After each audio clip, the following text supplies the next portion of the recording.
discípulos, estamos em mais um vídeo. Bom dia a todos, a paz do Senhor Jesus Cristo. Em mais um vídeo, a verdade, a origem de Jesus Cristo e seus ensinamentos. Aprendemos, irmãos, com Jesus Cristo, ontem, a forma de como devemos adorar a Deus, em espírito e em verdade. E onde é adoração e culto nos dias de hoje, que é em nossas vidas, nós, os verdadeiros seguidores de Jesus Cristo, que formam a sua igreja invisível e indivisível, que não pode ser dividida. O resto que se divide é denominações e religiões, mas a igreja do Senhor é indivisível, nada pode dividi-la, nem as portas do inferno prevalecem contra ela. São os verdadeiros seguidores que, independente de suas religiões, de suas denominações, eles seguem o que Jesus Cristo ensinou. Leem, estudam, procuram. São esses os verdadeiros seguidores. E tem o Espírito Santo em suas vidas que identifica que ele é casa de Deus em espírito e em verdade. Então, depois dessa forma maravilhosa que Jesus nos ensinou, naquela conversa que ele teve com a mulher do poço de Sicar, mais uma coisa surpreendente Jesus Cristo também nos deixou naquele momento, naquele ensinamento daquele poço de Sicar e da cidade ali de Samaria. Enquanto a mulher ia dar a notícia na cidade de Samaria de que Jesus Cristo era o Messias, o profeta, e chamou toda a multidão da cidade, vai toda lá para o poço de Sicar para encontrar Jesus Cristo.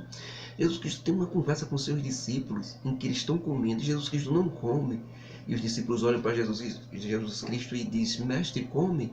Jesus Cristo disse: eu tenho uma comida para comer e uma bebida que vocês não sabem.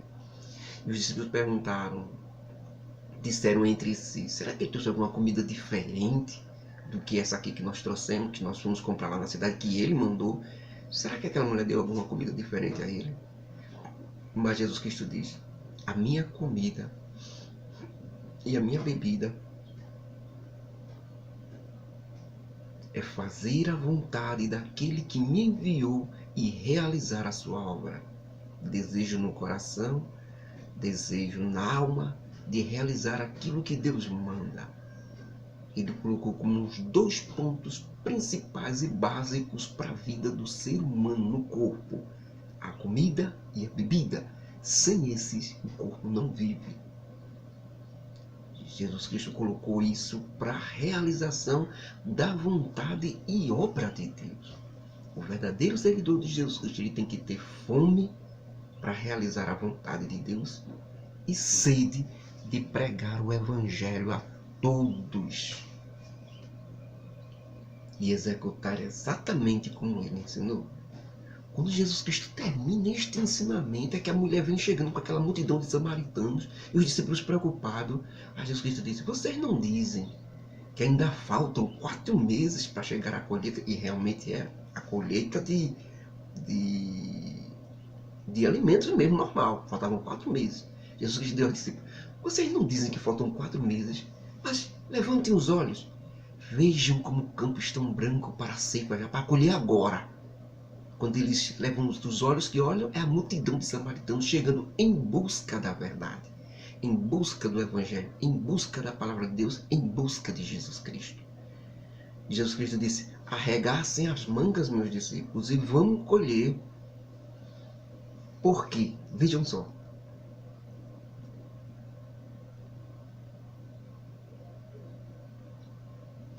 Trabalhar, porque aquele que colhe recebe recompensa e ajunta um bom produto para a vida eterna, para que assim, tanto que planta, que sou eu, como que semeia, que é vocês, se alegrem muito com isso. E se confirma o ditado que diz: um é o que planta e outro é o que semeia. Eu estou enviando vocês para trabalhar em lugares que vocês não plantaram, outros sofreram, e vocês agora vão colher. Era a multidão de samaritanos que estava chegando e Jesus Cristo disse: falem, junto comigo, falem para eles, vamos colher. E assim Jesus Cristo, quando a multidão chega, Jesus Cristo começa a ensinar tudo sobre... Eles perguntam sobre tudo, irmãos. Perguntam sobre a vida, sobre tudo. Perguntam, afinal de contas, eles tinham a intenção de falar com o Messias, o Salvador. E Consequentemente, eles convidam Jesus Cristo para ir para a cidade de Samaria. Ora, um judeu religioso, mestre na Judéia, em Jerusalém, entrar na cidade do samaritano não podia. Mas Jesus quebra o protocolo, porque Jesus veio quebrar toda a barreira de separação. Essa história de membro de uma denominação não ir para outra, essa história de fariseu, de separador, com a desculpa de que está preservando suas ovelhas. A única maneira de um pastor preservar as suas ovelhas, o seu povo, sabe como é? Ensinando os verdadeiros ensinamentos de Jesus Cristo e dando exemplo ele mesmo, recusando o poder, recusando ser ditador, recusando costumes, recusando tudo que tiver fora do Evangelho e preparar as ovelhas em cima e botar eles fortificados dentro do Evangelho. É a única maneira de se proteger, de um pastor proteger as suas ovelhas.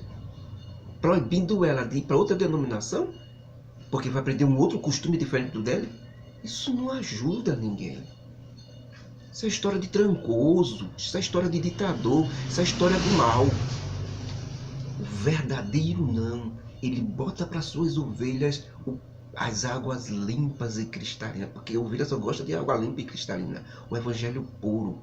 Pode ser duro, mas é puro. Vai ajudá-la, vai fortificá-la. Ele dá o pasto verde. Não é pasto seco não, dando mau exemplo não, tomando poder, vivendo de luxo, vivendo do dinheiro dos dízimos dos irmãos. Isso é mau exemplo. Certo? Mau exemplo, mau costume adquirido aqui no mundo. Ele dá pasto verde, o verdadeiro ensinamento. Mesmo que esses ensinamentos vá para corrigir a ovelha, que seja para corrigir e fortificar. Só assim ele protege ela. Jesus Cristo quebra o protocolo e entra dentro de Samaria. Passa lá 2 dias curando, realizando milagres, quebrando toda a barreira de separação, unindo os povos de novo, unindo todo mundo, mas em torno dele. Essa união que eu estou falando é em torno do Evangelho. Não é em torno nem de uma denominação nem de outra, porque ambas não são igreja. Igrejas são as pessoas que seguem o verdadeiro, mas para seguir eles têm que seguir o verdadeiro ensinamento de a união tem que ser feita em cima do Evangelho de Jesus Cristo, com exemplos dos líderes. Não pode deixar de dar exemplo.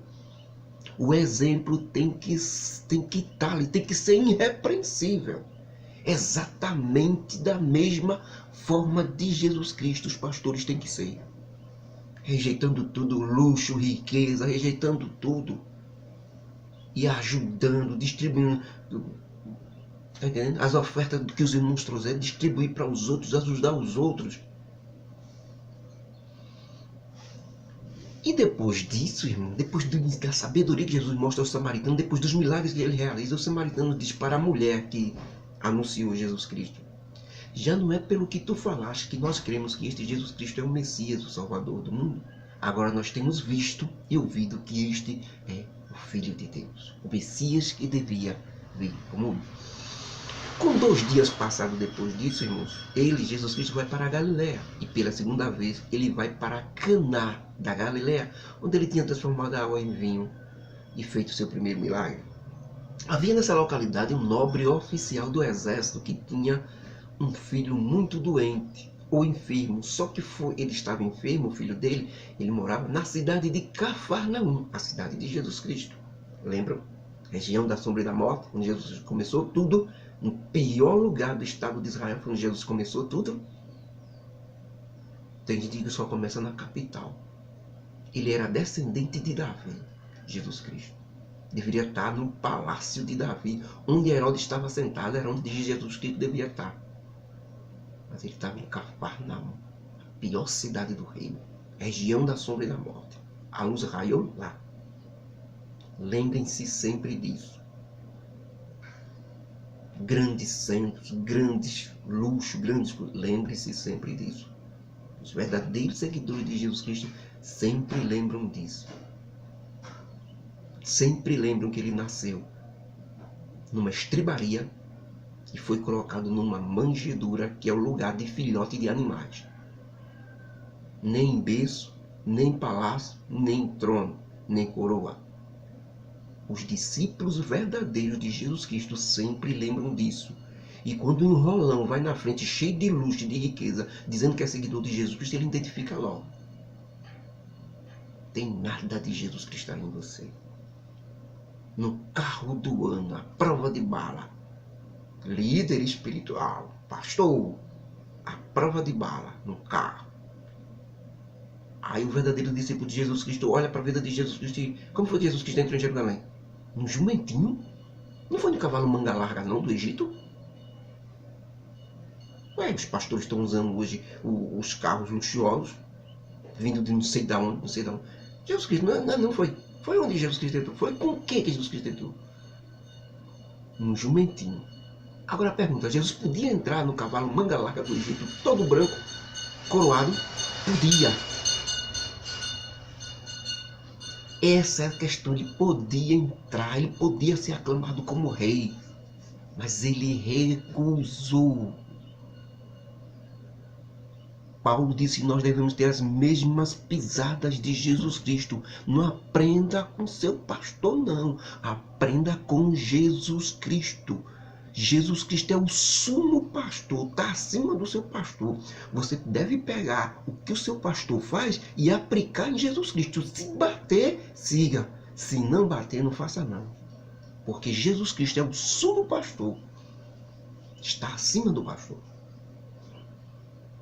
Para você saber se o seu pastor está seguindo conforme os ensinamentos de Jesus Cristo, conforme a vida de Jesus Cristo, você tem que aprender primeiro a vida de Jesus Cristo, o evangelho de Jesus Cristo, para poder você fazer a comparação.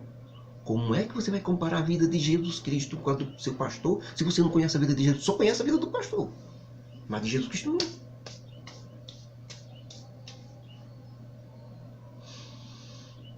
Então ali, este oficial nobre, lá na cidade de Caná da Galileia, disse a Jesus Cristo: Senhor, vai curar o meu filho, que ele está à beira da morte, lá em Cafarnaum. Agora, o grande sinal, irmão, aí, nesse ensinamento de Jesus Cristo, vai ser o seguinte. Jesus Cristo diz para o homem: se você não vê sinais e maravilhas, você não crê. E o nobre oficial disse a Jesus Cristo: vai, porque... o nobre disse a Jesus Cristo: você tem que ir, Senhor, impor as mãos. Eu vou contigo. Jesus Cristo disse: espera aí. Você só vai crer que eu vou curar seu filho se eu for lá e colocar a mão sobre ele? Se eu disser daqui, você não crê não?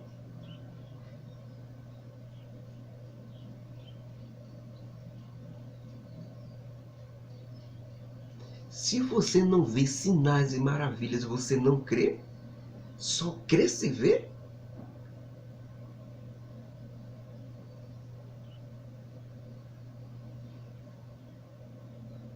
Depois de um sábio raciocínio do homem, Jesus Cristo disse a ele: vai, porque o teu filho já foi curado e está vivo.